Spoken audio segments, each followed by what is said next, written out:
Bismillahirrahmanirrahim. Assalamualaikum warahmatullahi wabarakatuh.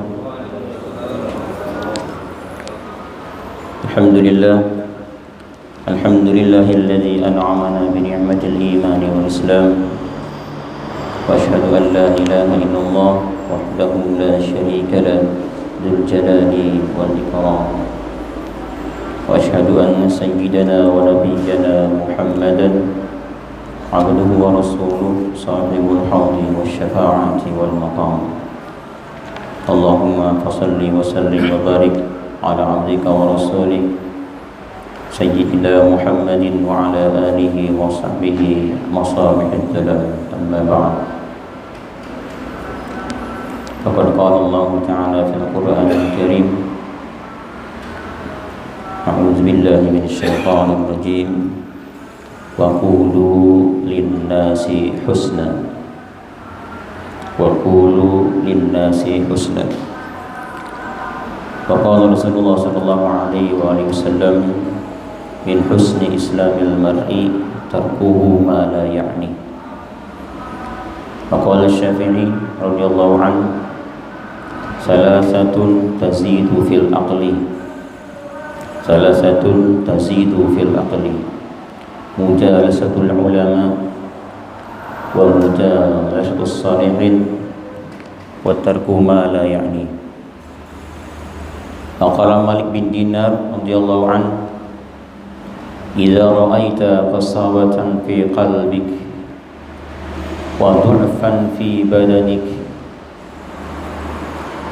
wa hirmanan fi rizqik fa'lam annaka takallamta bima la ya'nik. Sadaqallahul azim wa sadaqa wa ballagha rasuluhun nabiyyul habibul karim wa nahnu ala dzalika minasy syahidin wasyakirin walhamdulillahi rabbil alamin. Rabbana iftah bainana wa baina qaumina bil haqq, Rabbana iftah bainana wa baina qaumina bil haqq wa anta khairul fatihin. Subhanaka la ilma lana illa ma 'allamtana innaka antal alimul hakim. Ma'asyiral muslimin muslimat, hadirin hadirat jamaah salat subuh di Masjid Jami Baitul Izzah yang dirahmati Allah. Alhamdulillah, di pagi hari yang insyaallah berkah ini kita kembali berjumpa di kajian tafsir bulanan. Mudah-mudahan hari ini lebih baik daripada hari yang kemarin, dan besok lebih baik daripada hari ini, dan hari setelahnya lebih baik daripada hari-hari sebelumnya. Salawat dan salam mari kita haturkan kepada uswah dan qudwah kita, beliaulah Nabi akhir zaman, Nabi Agung Muhammad sallallahu alaihi wa alihi wasallam. Terlupa kepada semua keluarganya, semua sahabatnya, dan semua pengikutnya. Mudah-mudahan kita semua tergolong di antara barisan mereka. Amin ya Allah ya Rabbal alamin. Terasa baru kemarin Baya kita berjumpa, tapi ternyata sudah sebulan kita tidak berjumpa. Itulah makna dari taqarubuz zaman.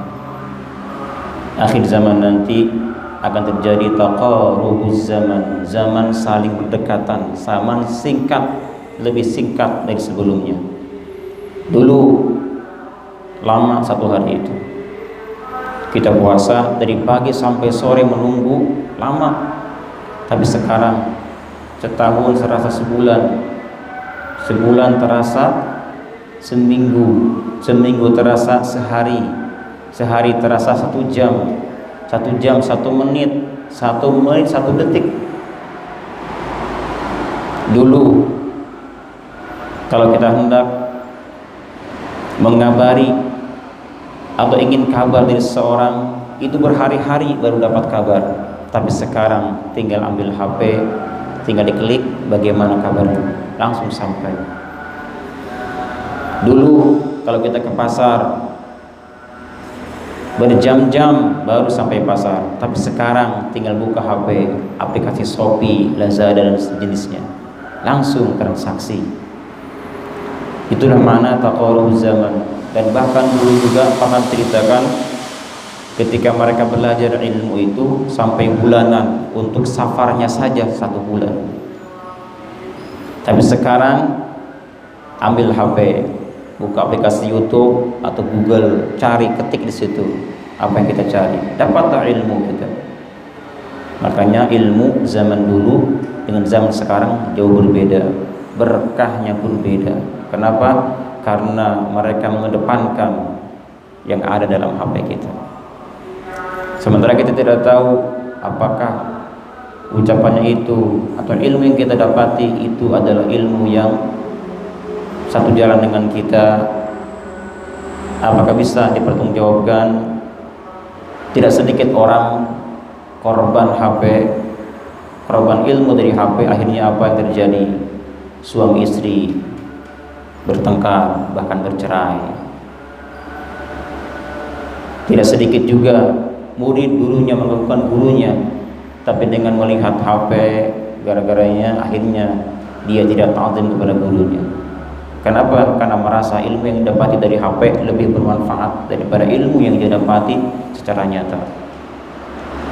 Jamaah rahimakumullah, ingatlah satu sabda Nabi SAW yang mengatakan, sayati 'alan nasi zamanun, akan datang satu masa kepada manusia, di masa itu yafirruna minal ulama wal fuqaha, di zaman itu orang-orang akan pergi jauh, melecehkan, merendahkan, dan bahkan menteror, membunuh para ulama.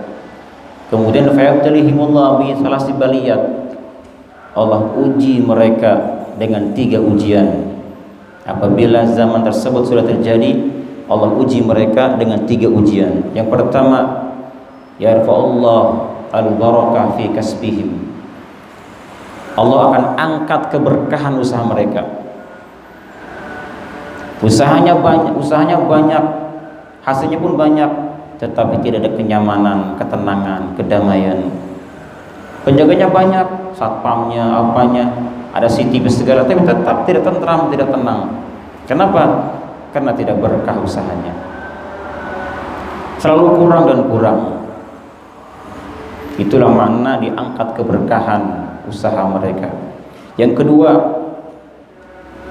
wa yusallitullahu sultanan zaliman, Allah akan kirimkan penguasa yang zalim, dari mulai penguasa yang bawah sampai ke atas zalim semuanya. Kenapa? Kembali kepada diri kita juga, gara-gara kita jauh dari para ulama, merendahkan mereka, akhirnya Allah kirimkan penguasa-penguasa yang zalim. Dan yang ketiga, auzubillah, yukhrijuna minad dunya bighairi iman, mereka akan keluar dari dunia tanpa membawa keimanan. Na'udzubillah min dzalik. Gara-gara apa? Gara-gara tidak ta'zim dengan para ulama, kabur dari mereka, menjauhi mereka. Nah, diantaranya adalah gara-gara kita buka HP, cari aplikasi, cari dalil atau bukti.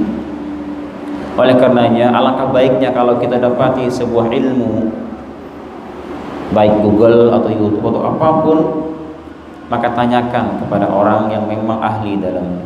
Ya Ustaz, saya dapat ilmu dari YouTube yang berisikan begini, apakah ini ucapan betul atau bagaimana?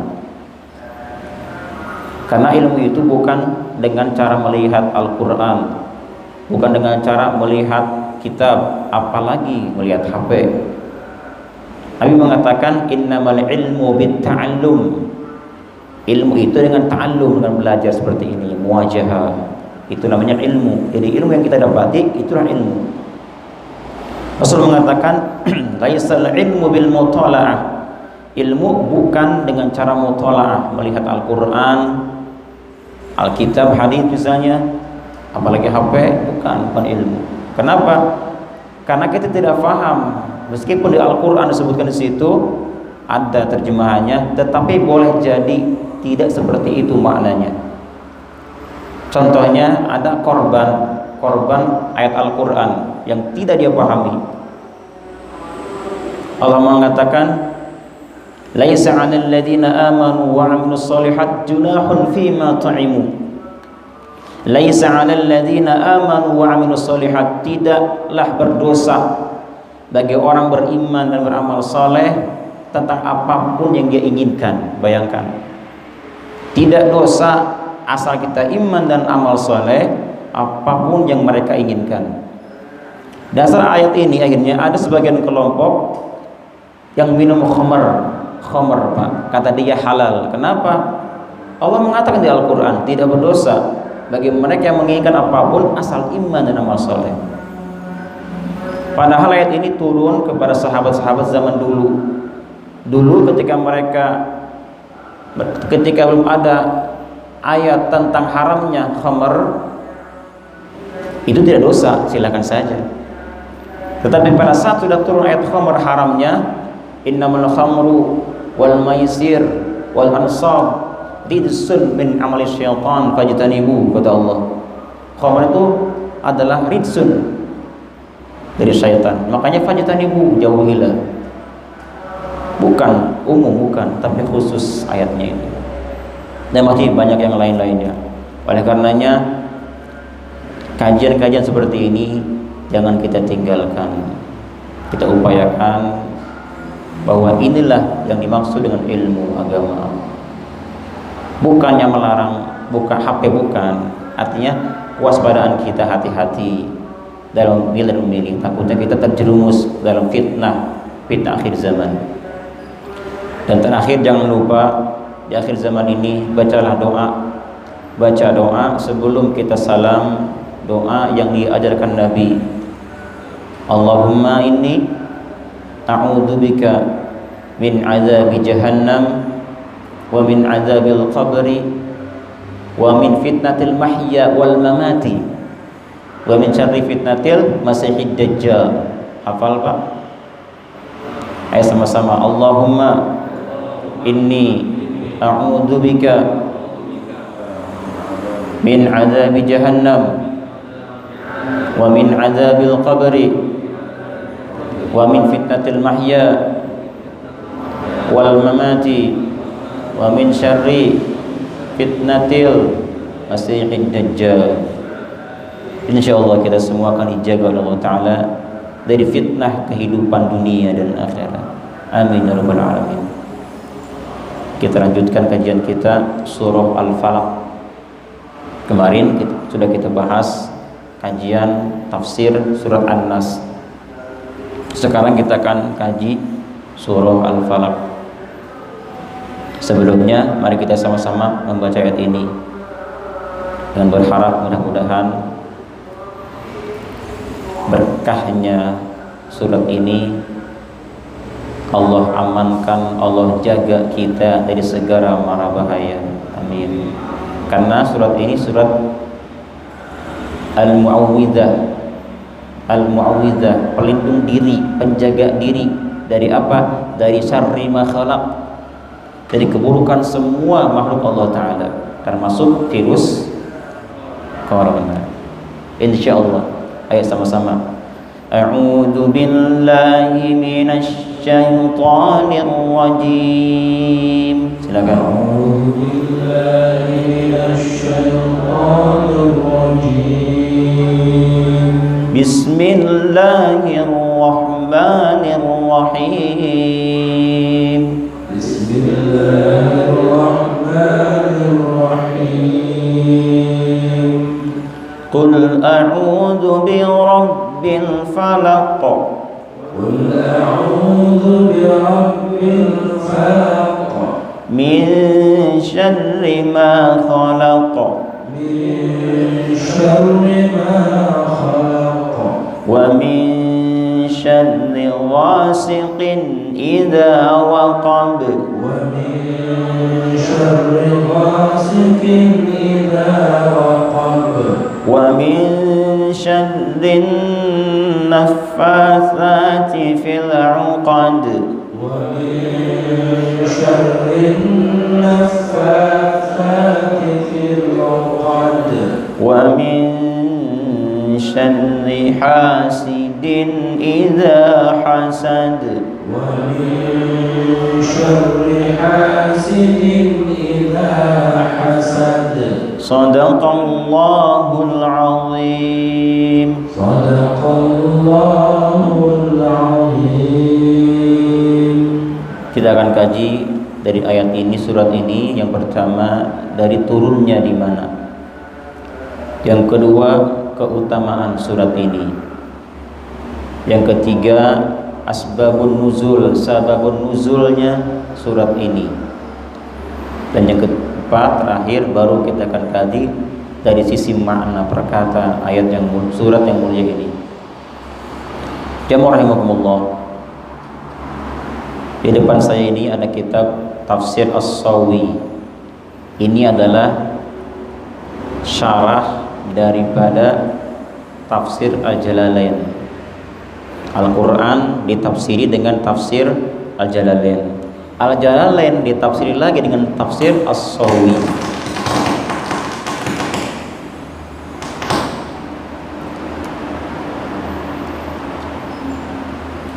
Di sini disebutkan bahwa surat ini adalah surat Makkiyah, surat yang turun di kota Makkah.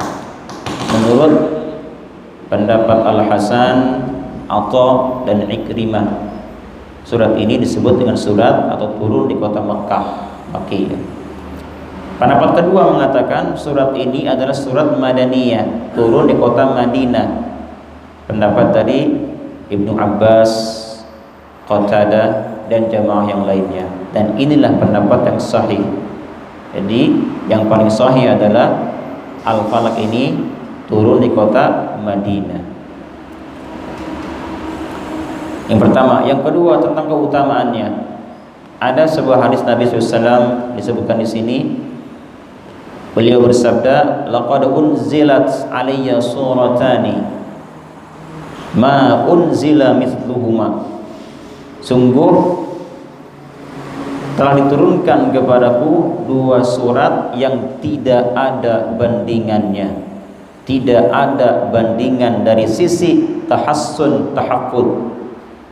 Bukan berarti paling tinggi, bukan. Tidak ada surat yang diturunkan kepadaku yang paling hebat, yang paling tinggi dari sisi tahaffuz, penjagaan diri. Ini paling hebat untuk meruqyah kita. Kita punya penyakit, kita punya ketakutan, kekhawatiran, maka inilah surat yang paling tinggi. Tidak ada surat yang lain yang bisa mengalahkan surat ini. Beliau mengatakan ma unzila mithluhuma, tidak ada ayat atau surat manapun yang bisa mengalahkan keunggulan surat ini dari sisi ruqyah atau penjagaan diri kita dari segala makhluk. Nah, kemudian Rasul mengatakan, wa innahu lan yaqra'a ahadun ahabbu wa la arda indallah minhuma. Tidak semata-mata seorang membaca surat atau ayat yang lebih dicintai dan lebih diridhai di sisi Allah daripada dua surat ini. Jadi kalau kita ingin dijaga diri kita, maka bacalah surat Al-Falaq dan An-Nas. Jadi ada dua surat disebut dengan surah Mu'awwidzatain, surat pelindung diri, penjaga diri. Yang pertama Al-Falaq, yang kedua An-Nas, Al-Mu'awwidzatan, dua pelindung diri. Dulu Nabi sebelum turun surat ini selalu membaca doa-doa, misalnya a'udzu bikalimatillahi tammati min syarri ma khalaq dulu. Banyak doa-doa atau jampe lah ya, jampe dulu yang Nabi bacakan. Tapi ketika surat ini turun, maka semua bacaan Nabi yang dulu dibaca sudah tidak dibaca lagi, diganti dengan Al-Falaq dan An-Nas. Dan bahkan diriwayatkan di sini kata Nabi mengatakan, man qara'a qul huwallahu ahad, siapa yang membaca surat qul huwallahu ahad wal mu'awwidzatain dan Al-Falaq An-Nas dibaca berapa kali? Salah samarrat, 3 kali. Qul huwallahu ahad, qul a'udzu birabbil falaq, qul a'udzu birabbin nas. Baca selesai semuanya 3 kali. Kapan dibacanya? Idza akhadha madja'ahu, ketika dia hendak tidur. Baca 3 kali. Al-Ikhlas 3, Al-Falaq 3, An-Nas 3 kali.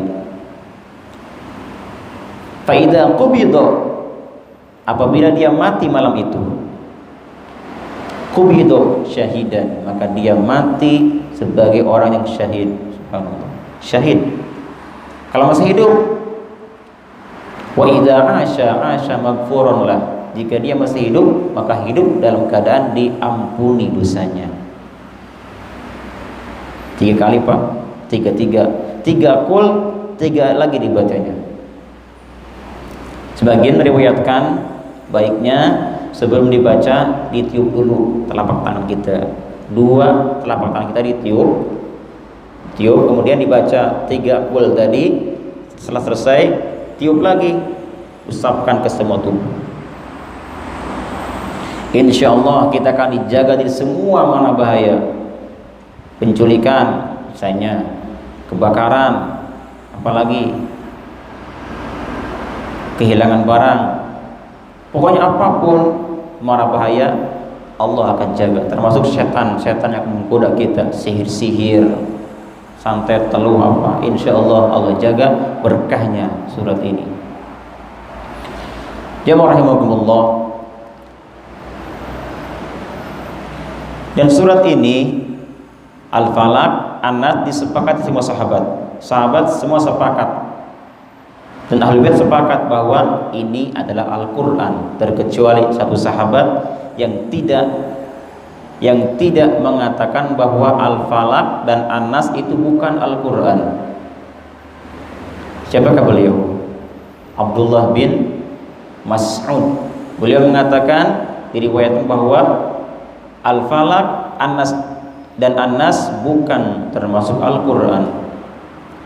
Makanya kalau kita punya kitab atau Al-Quran versi Ibnu Mas'ud, kita akan buka dan di situ kita lihat bahwa tidak ada Al-Falaq dan An-Nas.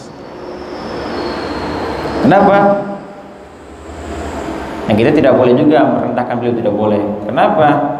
Ada yang mengatakan memang asalnya beliau tidak mengakui Al-Falaq, An-Nas sebagai Al-Quran, tapi nantinya ke depannya beliau mengakuinya. Ini jawabannya. Yang kedua, kenapa beliau tidak menulis Al-Quran, An-Nas dan Al-Falaq dalam Qurannya? Dikarenakan beliau hafal, jadi tidak perlu ditulis lagi. Jadi ada yang mengatakan bahwa beliau sebetulnya tetap mengakui Al-Falaq, An-Nas, Al-Quran, cuman karena beberapa alasan. Di antaranya adalah karena beliau saking hafalnya dengan surat ini, tidak usah ditulis lagi. Sama halnya beliau dalam Al-Qurannya itu tidak menulis surat Al-Fatihah. Bukan berarti beliau tidak mengakui Al-Fatihah sebagai Al-Quran, tetapi karena hafalnya sudah kuat, jadi tidak perlu tulis lagi. Ini alasannya. Jamaah rahimakumullah. Ini yang kedua. Yang ketiga, sebab turunnya surat ini. Di sini ada sebuah riwayat dari Al-Baihaqi dalam kitab beliau Dalailun Nubuwah, dari Abi Saleh, dari Ibnu Abbas, bahwasanya disebutkan di sini Rasulullah SAW pernah mendapatkan atau merasakan sakit yang sangat. Lalu datanglah 2 malaikat kepada beliau. Yang satu duduk di kepalanya, satu lagi duduk di kakinya. Yang satu di kepala berkata, "Ma tara?" Kenapa dia? Bagaimana pendapatmu orang ini? Kenapa dia? Yang di kaki mengatakan, "Top, dia kena santet, dia kena sihir." Yang di kaki mengatakan demikian, orang ini kena santet, kena sihir. Lalu yang di kepala nanya lagi, "Wa ma tabbuhu?"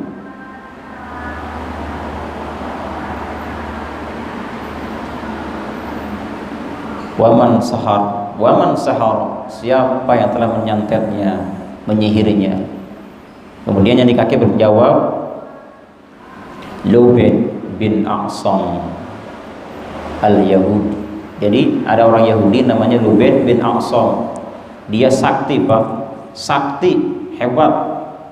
Sebetulnya Nabi itu sebelum disantet oleh Lubaid, udah berpuluh-puluh Yahudi menyantet beliau, tapi tidak satupun yang tembus, tidak mempan. Akhirnya orang Yahudi ini, kepala-kepala Yahudi datang ke Lubaid bin A'sam.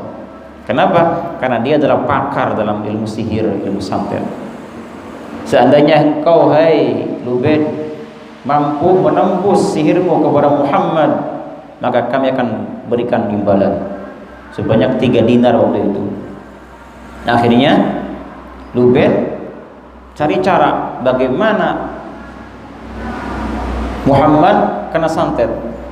Kalau saja para ahli santet tidak mampu, tentu ada kelemahannya ini. Akhirnya dia utus anak muda Yahudi yang pura-pura sebagai pelayan Nabi SAW. Datangi Muhammad, kamu pura-pura melayani dia, nanti kamu ambil rambut Muhammad di sisirnya dan bawa sisirnya itu. Akhirnya pemuda ini datang ke Nabi, dia jadi khidmah melayani Nabi SAW. Terus sampai kapan? Sampai dia temukan di sisirnya itu ada rambut Nabi SAW di situ. Akhirnya begitu dapat sisir itu, diambilnya sisir dan juga rambut Nabi SAW, diserahkan kepada Lubaid bin A'sam. Setelah diambil, dia buat ritual, Pak. Disebutkan di sini katanya, wa kana min jumlatis sihri, di antara praktek sihirnya itu adalah dia buat suratan min syam'in ala surati Rasulullah SAW. Jadi dia buat boneka-bonekaan dari lilin. Ini misalnya lilin nih, dibuat, ini adalah gambar Nabi Muhammad SAW. Nah kemudian boneka ini dari lilin, qad ja'alu tilka surah ibran magruzatan 11. Nah kemudian si bentuk boneka ini ditusuk dengan 11 jarum, 1, 2, 3 sampai 11. Selesai itu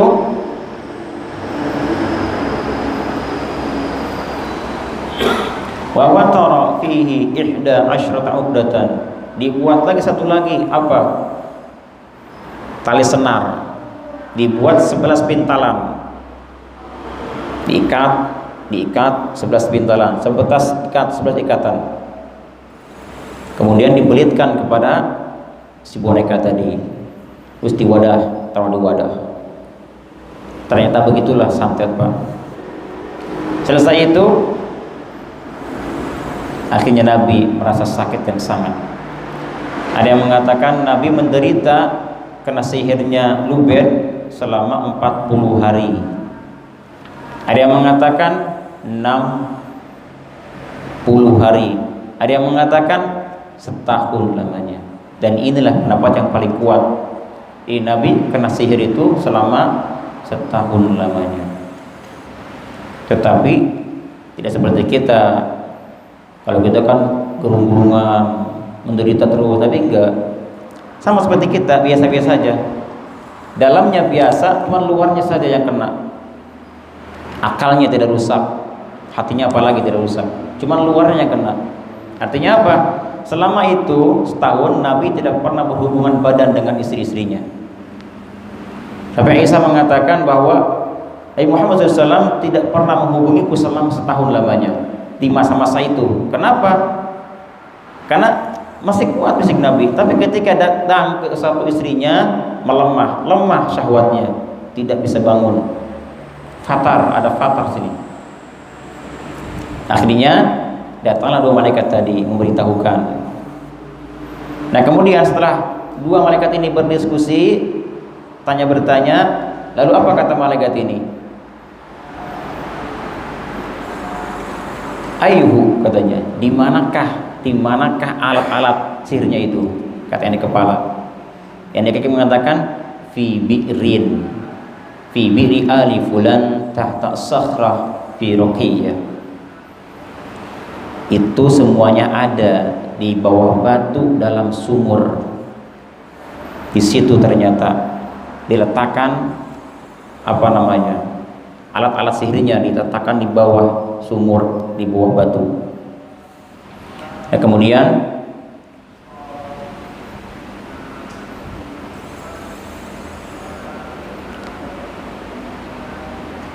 Rasulullah SAW di pagi harinya mengutus sahabat Immar bin Yasir dan juga teman-temannya untuk apa? Untuk mendatangi tempat tersebut, datangi sumur tersebut, kemudian keluarkan airnya, timba airnya, dan ambil ambil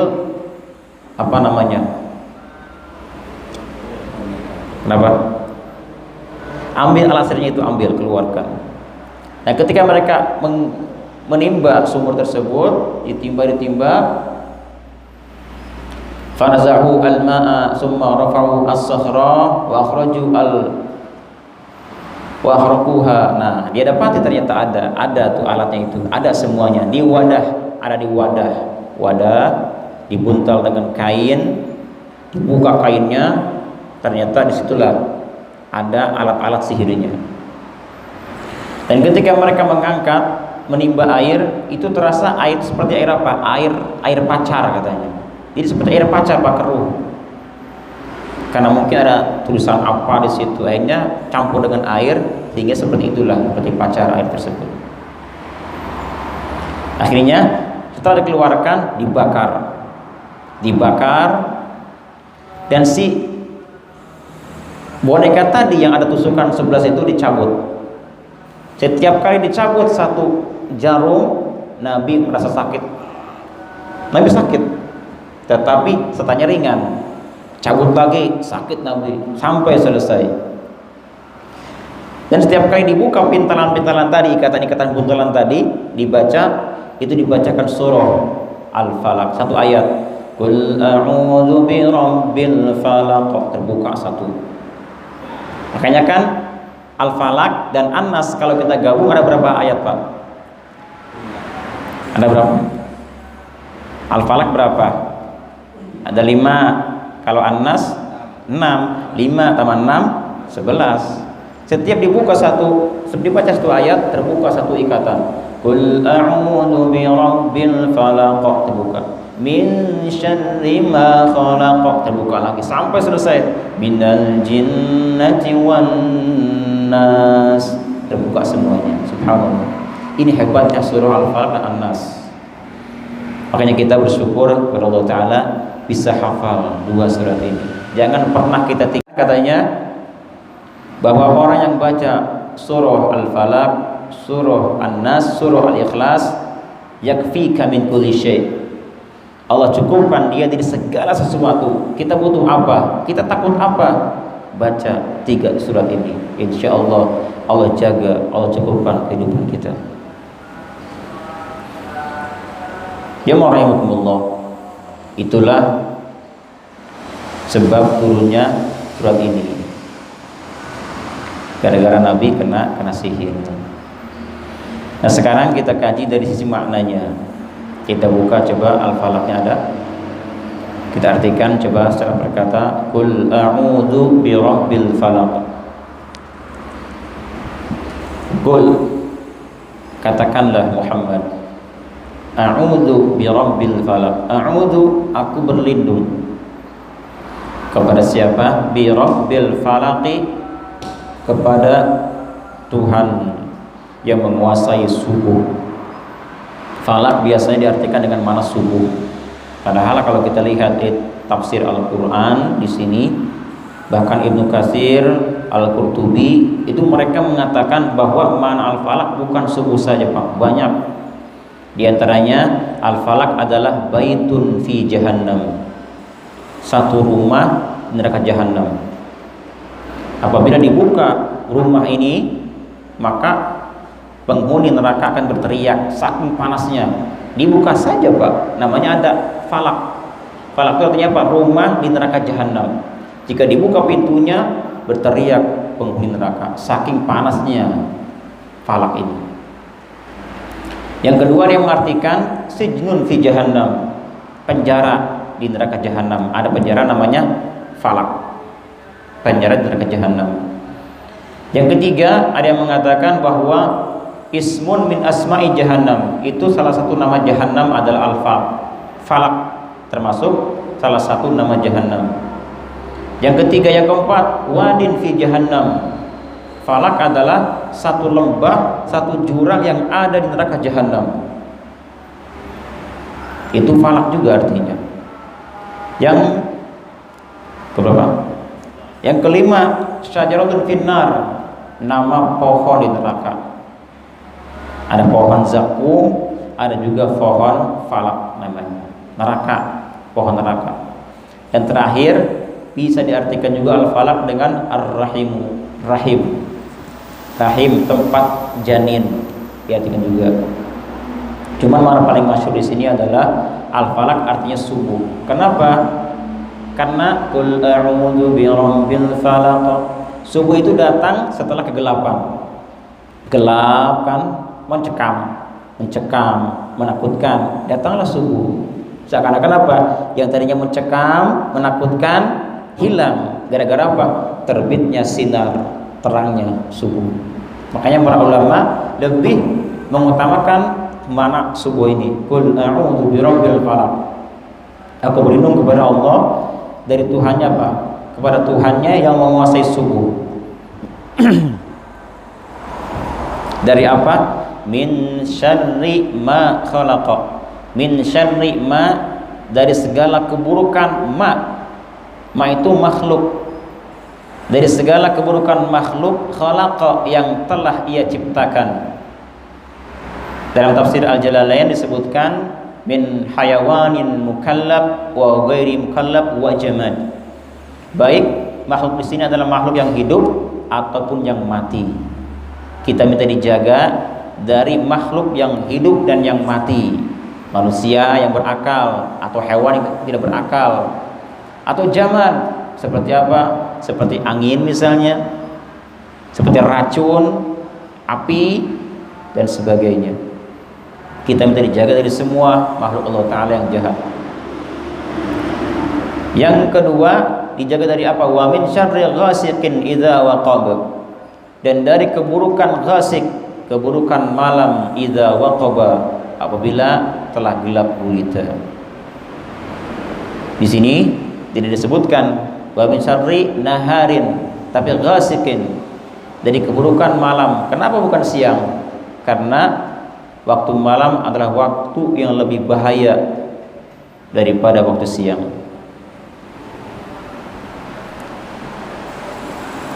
Di sini ada sebuah riwayat, Pak, disebutkan di sini. Kenapa di sini kita minta dijaga dari keburukan malam? Karena malam itu lebih menakutkan, atau syiddatul afat fihi, karena di malam itu banyak sekali bahaya-bahaya daripada siang. Pencuri, santet terutama, itu biasanya datang waktu malam. Jarang di siang hari santet, Pak, malam datangnya. Hati-hati dengan malam, Pak, datang santet itu. Dan biasanya mereka itu membuat ritual di malam hari. Dan termasuk sekarang lagi musim apa, Pak? Nobar apa ya? Dulu kan itu diculik kapan? Malam juga kan, malam-malam. Jadi hati-hati dengan malam. Termasuk Allah mengatakan dalam Al-Quran, was-sama'i wat-tariq, demi langit dan tariq. Apa tariq itu? Yang datang di waktu malam. Apa diantaranya? Itu diantaranya hal-hal yang menakutkan. Makanya kita minta dilindungi dari apa? Dari malam jika sudah gelap. Wa min syarri ghasiqin idza waqab. Berikutnya yang ketiga kita minta wa min syarrin naffatsati fil 'uqad, dan dari kejahatan nafasat. Nafasat jamak dari nafasun, dijamakkan di nafasat. Kita minta dijaga dari keburukan nafasat, perempuan-perempuan penyihir, bukan laki-laki.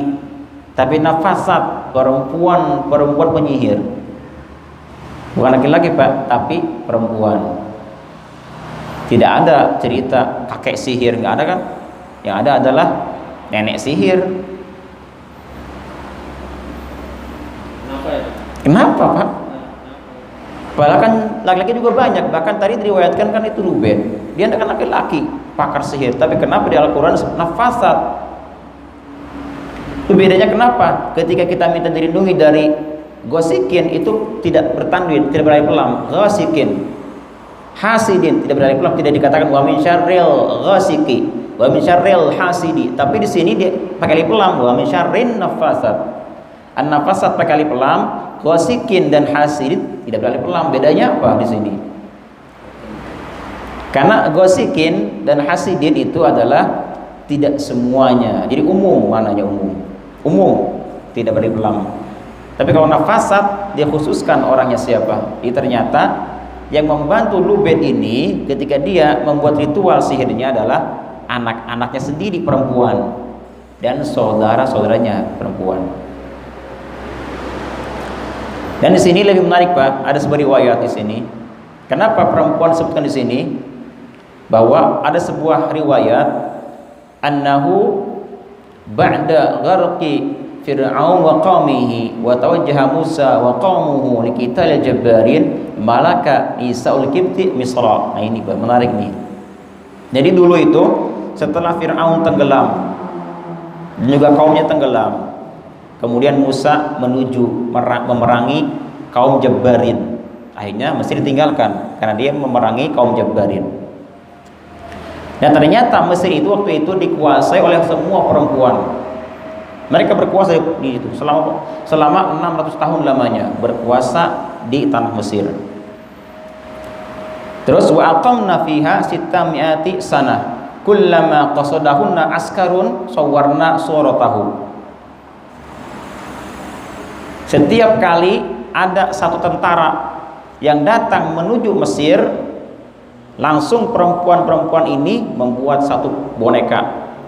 Kemudian ambil paku atau ambil jarum, terserah mereka, atau ambil tali, nanti ditusuk matanya, langsung kena terasa. Dipatahkan kakinya, patah langsung. Copot kepalanya, copot langsung. Makanya nggak ada yang berani satu orang pun datang ke tempat itu. Kenapa? Karena alisir semuanya di situ, perempuan-perempuannya.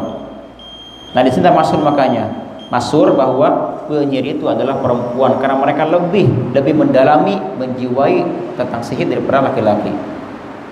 Tapi kita minta dijaga, ya Allah, jaga kami dari apa? Syarrin nafasa fil uqad, dari keburukan perempuan penyihir yang suka meniup-niup fil uqad, di buhul-buhul, di tempat-tempat dia apa, di alat-alat sihirnya itu ditiupkan. Nah kita minta dijaga. Jadi ketika kita baca surat ini menjelang tidur misalnya, ketika dia tiup si boneka tadi, maka itu tiupannya nggak akan mantul, nggak akan masuk ke dalam atau ke boneka yang dia jadikan sebagai santetnya. Mental lagi. Kenapa? Karena kita dilindungi oleh Allah Ta'ala dengan ayat ini, insya Allah. Nah kemudian yang terakhir, wa min syarri hasidin idza hasad, dan dari keburukan hasid yang iri apabila dia iri. Begitu banyak Pak ya zaman sekarang orang iri. Iri itu adalah dosa pertama kali yang terjadi di langit dan dosa pertama kali yang terjadi di bumi. Iblis dia iri kepada Adam di langit. Kenapa iri? Karena Adam dihormati, diagungkan oleh para malaikat, sampai malaikat disuruh sujud kepada beliau, makanya dia iri. Di bumi pertama kali siapa yang iri? Qabil terhadap Habil. Qabil kakaknya, Habil adiknya Nabi Adam, dua-duanya. Qabil iri dia. Kenapa iri? Karena anak kembaran dia atau saudara kembaran dia yang bernama siapa, Ikrimah, ternyata dinikahkan dengan Habil. Satu, dia iri akhirnya kan, kenapa mesti adik saya nikah dengan saudara saya? Dia iri akhirnya. Jadi iri ini adalah dosa pertama kali yang ada di bumi dan di langit.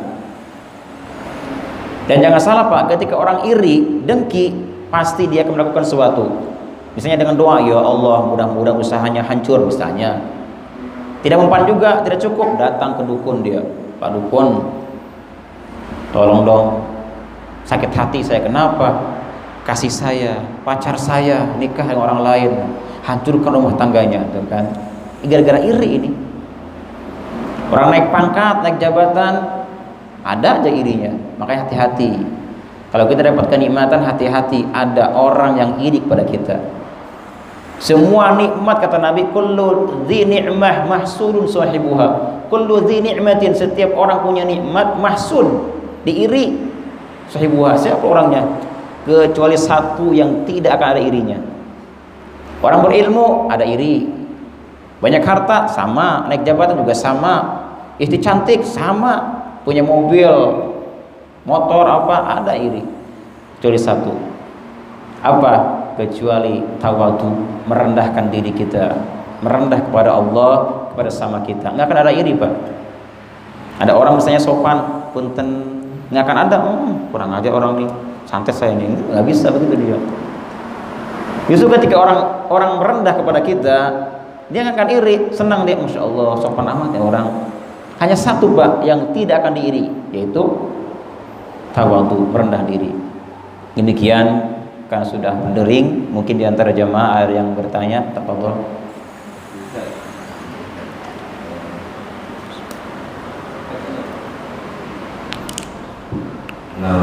Assalamualaikum warahmatullahi wabarakatuh. Waalaikumsalam warahmatullahi wabarakatuh. Menarik kajiannya Ustaz, banyak keutamaan surah.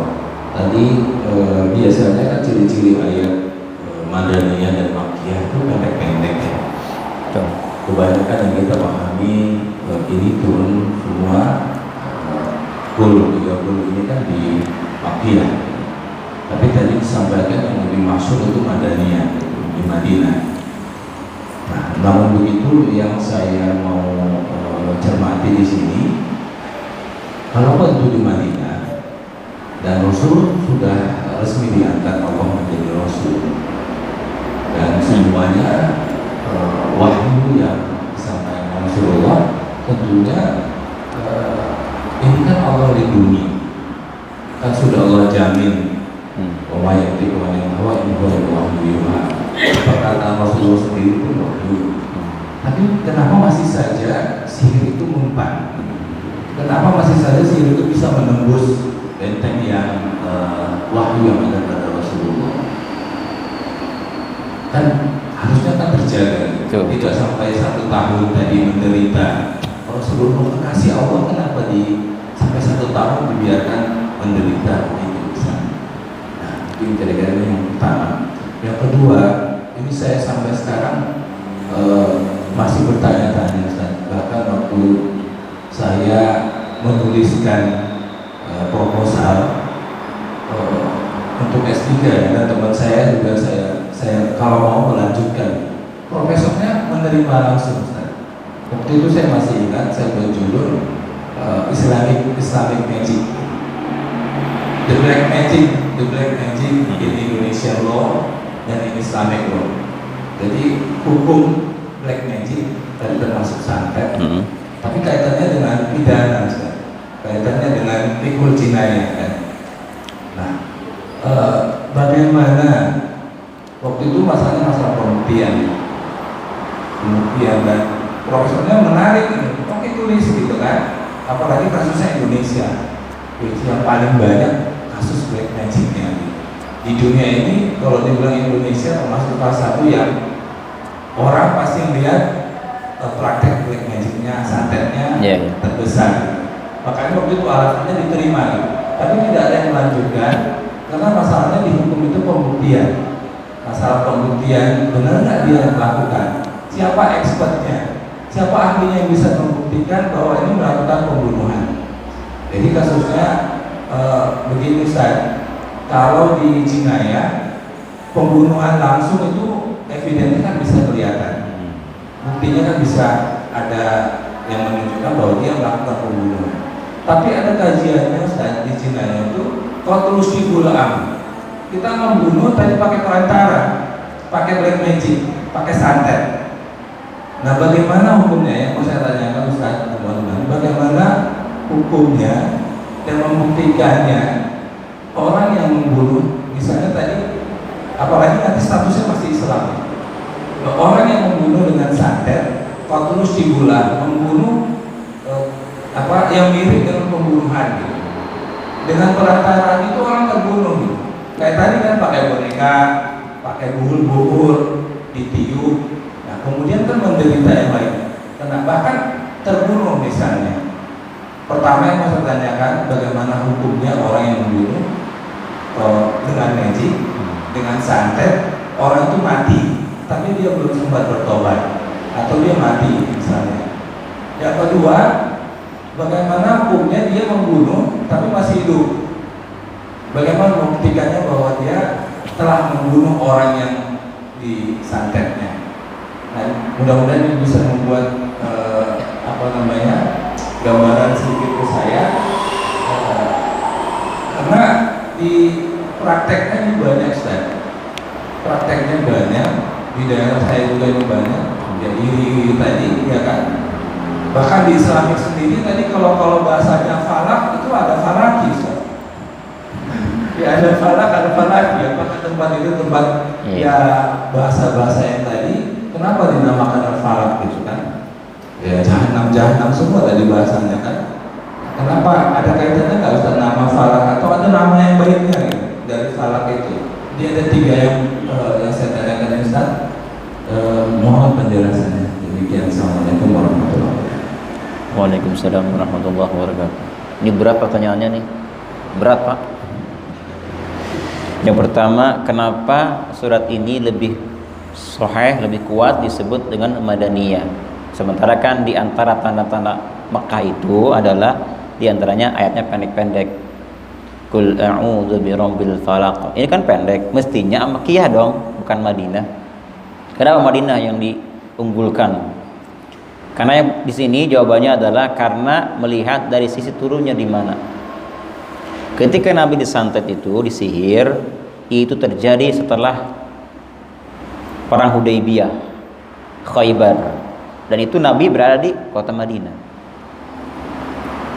Yang pertama, jadi kenapa dianggap lebih kuat? Karena sebab turunnya ayat ini atau sebab Nabi kena itu adalah ketika Nabi berada di Madinah.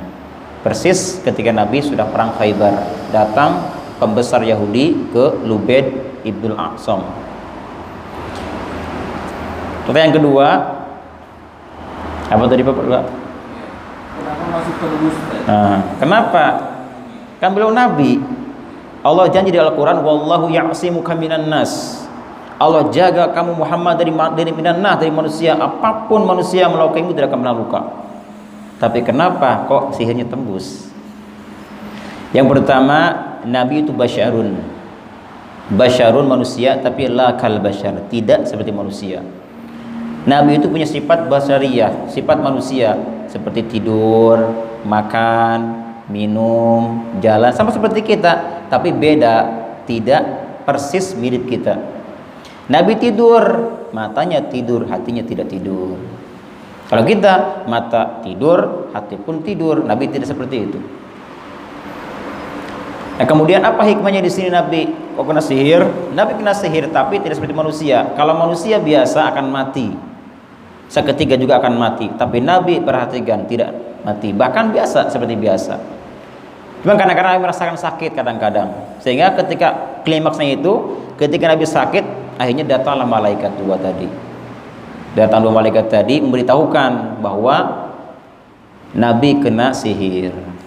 Dan kalau itu si medianya nggak dikeluarkan, maka dia akan terus kena sihir. Kasih tahulah malaikat. Terus kenapa Nabi kena sihir? Hikmahnya adalah agar kita yang kena musibah apapun jangan sampai kita keluh kesah. Terus berupaya berdoa kepada Allah Ta'ala. Jangan sampai keluh kesah. Tetap kita berharap Allah Ta'ala. Dengan apa diantaranya? Dengan membaca surah ini Al-Falaq dan An-Nas. Yang maksud di sini Nabi dijaga dari manusia itu apa? Dari sisi Nabi tidak akan pernah kena sifat-sifat yang tercela gitu. Sifat yang tercela ini maksudnya Allah akan jaga beliau dari sifat yang tercela. Misalnya Nabi itu dilukai sampai kepalanya buntung misalnya, enggak seperti itu. Atau Nabi disiksa atau apa sehingga beliau menjadi orang kafir misalnya, tidak seperti itu, tidak. Artinya apa? Allah jaga akal beliau, jaga hati beliau, meskipun begitu dahsyat santetnya, sihirnya, tetap Nabi imannya masih kuat, akalnya masih sehat. Hanya fisik luarnya saja yang kena. Ini yang kedua. Dan yang ketiga, kenapa hukumnya, bagaimanakah hukumnya orang yang menyantet gitu? Apakah dia termasuk orang yang kafir atau orang yang dosa besar atau bagaimana? Hukumnya tetap haram hukumnya. Haram hukumnya. Kalau kita datang ke dukun saja Pak, datang ke dukun doang, tidak apa-ngapain, datang ke dia, dan kita tidak percaya kepada omongannya. Oh nanti nih, bapak ini kalau nikah dengan orang ini, bapak akan begini misalnya. Orang datang ke dukun, meskipun kita tidak percaya dengan omongannya, itu akan ditolak sholat 40 hari. Kecuali kita datangnya ada tujuan tertentu. Seperti misalnya kita kasih nasihat kepada dia, silakan. Nah kalau kita diajak-ajak sama seorang, ayo kita antar saya ke dukun itu misalnya, dia sakti, serba tahu, nah kita ikut ke sana. Nah kita termasuk juga akhirnya. Gara-gara apa? Gara-gara kita, teman kita pun terjerumus ke dalam ini. Jadi masalah ini kalau kita kita disantet, kemudian kita mati, maka kita akan mati dalam keadaan husnul khatimah, dengan catatan tidak ada sakit hati. Jangan bilang ketika kita sakit disantet kita katakan, kurang ajar si fulan nih, kurang ajar, pokoknya kalau saya sembuh saya akan ini gagal sini. Jangan begitu, jangan, nggak boleh. Karena sama dengan orang yang dibunuh itu, orang dibunuh dan dibunuh akan di neraka dua-duanya. Dia mengatakan al-qatil wal maqtul finnar, si qatil yang membunuh dan yang dibunuh akan di neraka dua-duanya. Kata sahabat, ya Rasulullah, kenapa yang dibunuh kok ke neraka? Mestinya yang membunuh yang ke neraka, kenapa dia yang masuk neraka juga? Kata Nabi, ketika dia atau menjelang kematiannya, hatinya iri, dengki, kesal, bahkan ada istilah dendam. Nah inilah yang buat dia ke neraka. Jadi kalau kita misalnya seperti itu, jangan ada rasa iri, biasa saja. Jadikanlah ini sebuah sebuah kematian yang baik, syahid kita insyaallah, kalau memang seperti itu ikhlas. Nah untuk orangnya itu yang menyantet kita sampai mati, maka dia tergolong orang yang kabirah, orang yang dapat dosa besar. Itu dengan Allah Ta'ala urusannya itu. Termasuk orang yang menyuruhnya, si dukunnya dan yang si penyuruhnya itu akan dua-duanya akan dijebloskan ke neraka oleh Allah Ta'ala. Na'udzubillah. Bagaimana apa dia masih mukmin? Selama dia masih beriman kepada Allah Ta'ala dan menjelang kematiannya syahadat kepada Allah Ta'ala, maka dia mukmin. Orang mukmin. Tetapi untuk dosa yang ini tetap nanti ada balasnya di hari kiamat. Dan untuk menentukan siapa-siapanya, bagaimana hukum jinayatnya? Kalau kita tahu misalnya nih, apa kita bunuh orang itu atau bagaimana? Nah, kita kembali kepada kisah Nabi SAW. Ketika Nabi diobatin sembuh kan, Nabi tahu si fulani si Lubaid itu.